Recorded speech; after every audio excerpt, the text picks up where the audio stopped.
They're beating my mama. They're beating my mama.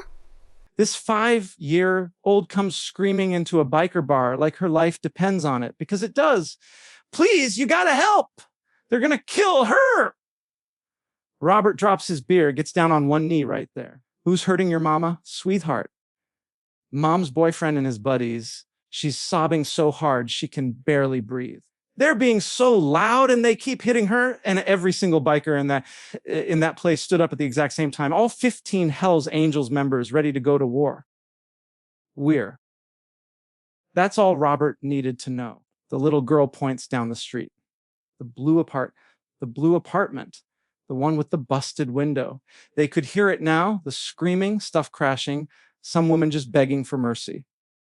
What's your name, baby? Robert asks while they're already moving. Sophie, she whispers.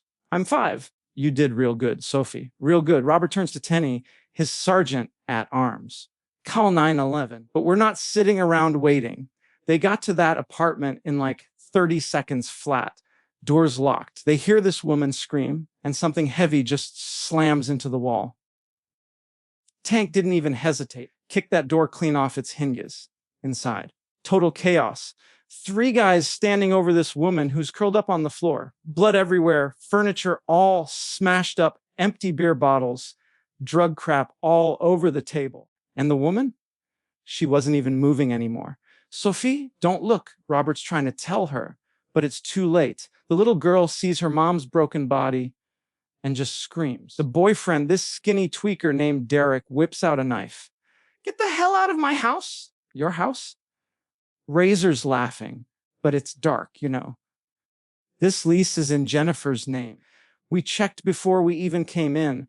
Derek's 2 buddies try to make a run for it. They didn't even make it 3 steps before getting absolutely clotheslined to the floor. You killed her. Sophie's crying, trying to run to her mother. Robert holds her back, gentle though. Wait, baby, let me check. He kneels down next to Jennifer, finds a pulse. Weak, but it's there. He looks up. She's alive. Tiny, we need that ambulance now. Derek makes the dumbest mistake of his life, moves towards Sophie with that knife. That little brat ruined everything. Robert catches Derek's wrist and just squeezes until you can hear bones cracking. Knife hits the floor. You touch that child and I swear I'll end you. Robert says it so quiet, but you know he means it. You can't do jack. Derek's snarling, I know my rights. That's when they hear the sirens coming. Not just one ambulance either, multiple cop cars. Sure, if you think bikers are the good guys here, smash that like button and hit subscribe to show us some love. Sure, Detective Sarah Martinez comes through the door first. Takes one look at the scene and gets it immediately. What happened here? She's asking officially, for the record. We heard screaming, found them beating Jennifer. Robert says, we stepped in to save her life. Derek starts yelling, they broke into my home. I want them arrested. Detective Martinez looks at Derek like he's absolute garbage. Sir, you're literally covered in blood that's clearly not yours. Paramedics rush in, go straight to Jennifer. She's out cold, multiple broken bones, internal bleeding going on. She needs surgery immediately. One of them announces, these are life-threatening injuries. Sophie tries to go with her mom in the ambulance. Family only. The paramedic says, she's 5 years old. Robert's protesting. Rules are rules. The paramedic's insisting. That's when something absolutely beautiful happens. Judge Patricia Williams walks in, still in her nightgown under her coat. I'm authorizing emergency custody to whoever this child chooses. She just announces it right there. Everyone's staring at this judge like, what the hell? Teeny called me, she explains. My daughter was in Jennifer's exact position once. Bikers saved her life too. Sophie looks at all these scary-looking bikers, then walks straight up to Robert and puts her arms up. You saved my mama. Robert picks her up so gently, this tiny little girl in his massive tattooed arms. Can you take care of me till mama gets better? Sophie asks. Yeah, baby, we got you. Derek actually laughs. You're giving custody to a biker. That's illegal! Actually, Judge Williams says, Mr. Michael Patterson here has 0 criminal record, owns a successful auto repair business, and has raised 3 daughters. Derek's friends start talking immediately, just spilling everything. This was all Derek's idea! He's been beating Jennifer for months! We tried to stop him tonight! Shut up! Derek's screaming. Detective Martinez is smiling now. Please, keep talking. Gentlemen. And they did. They spilled everything. Derek had been abusing Jennifer for a whole year. Tonight she tried to leave, and he just went absolutely insane. Sophie saw him choking her mom and ran for help. Kid probably saved her life. One of them admitted.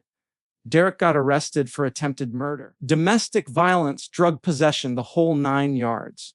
His buddies got assault charges for participating. At the hospital, doctors worked on Jennifer for 6 hours straight. The bikers took shifts staying with Sophie, who flat out refused to leave the waiting room. She colored pictures for each biker. Dragons for Tank, skulls for Razor, a princess riding a motorcycle for Robert. My mama says bikers are dangerous. Sophie says while she's coloring. But you guys saved us. Sometimes dangerous people protect good people. Robert explains. Jennifer survived surgery, but was in a coma for 3 days. Sophie never left that hospital, and neither did the bikers. They set up a whole rotation. Someone was always there. They brought Sophie food, clothes, toys, books, whatever she needed. Derek made bail after a week. His rich parents posted 100,000. And what does this idiot do? Immediately violates the restraining order by showing up at the hospital. Security called the bikers before they even called the cops. Derek found himself surrounded by 15 very angry men in the parking garage. I just want to apologize, Derek claims. She doesn't want your apology, Robert says. You can't keep me from her forever?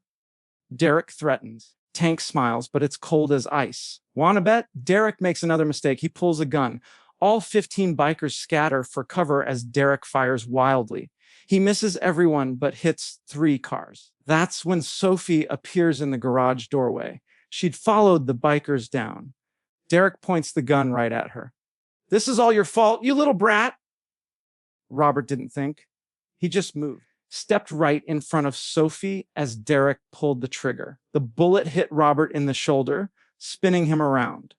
But he stayed on his feet, shielding Sophie with his body. Trar, we always stand with innocent children and people. If you believe bikers are the good guys, click like and subscribe to show us your support. Chor, Tank, and Razor rushed Derek before he could fire again. The gun went flying. Police arrived to find Derek unconscious and Robert bleeding, but still standing, still protecting Sophie. You got shot for me. Sophie says, like she can't believe it. Just a scratch, baby. Robert lies through gritted teeth. Derek got charged with attempted murder of a child and assault with a deadly weapon. No bail this time. His parents tried to buy his way out again. They offered Jennifer $2 million to drop the charges. She refused. The trial was quick. Derek got 25 years. He cried when they read the verdict. But I loved her, he claimed. Sophie stood up in the gallery, 5 years old, but fierce. You don't hurt people you love! The whole courtroom applauded. The judge let it happen. Jennifer recovered slowly. Physical therapy, counseling, rebuilding her whole life. The bikers helped with everything. They paid her rent while she couldn't work, fixed her car, made sure Sophie got to school. Sophie started calling Robert Uncle Mike.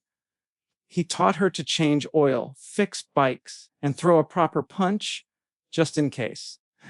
Violence isn't the answer, he'd say. Unless someone's hurting you or your mom, then it's the only answer. Jennifer got a job at the Hells Angels auto shop doing the books. She was good with numbers. And they needed someone legit handling the business side. Sophie grew up surrounded by leather-clad guardians. Safest kid in the whole city. Derek got stabbed in prison after other inmates found out he'd tried to shoot a 5-year-old. He survived, but spent the rest of his sentence in solitary for his own protection. Jennifer met a good man 3 years later, a mechanic at the shop, former Marine, gentle with Sophie. Robert walked Jennifer down the aisle at her wedding. All 15 Hells Angels stood as groomsmen. Sophie was the flower girl, throwing petals with fierce determination. You saved us, Jennifer told Robert at the reception. No, Robert replied, watching Sophie dance with her new stepdad. That brave little girl saved you. She knew who to run to. The Iron Horse Bar has a new rule now. Any child who runs in asking for help gets it immediately. No questions, no hesitation. They've saved 17 women and children since Sophie, because sometimes angels wear leather and ride Harleys. Sometimes they're the only ones who respond when children scream for help. And sometimes a 5-year-old girl's courage to run barefoot through broken glass to a biker bar saves not just her mother, but shows an entire community what protection really looks like. Sophie's 16 now. She rides her own bike, a gift from the club for her birthday. On the back of her vest, it says, "Protected by Angels."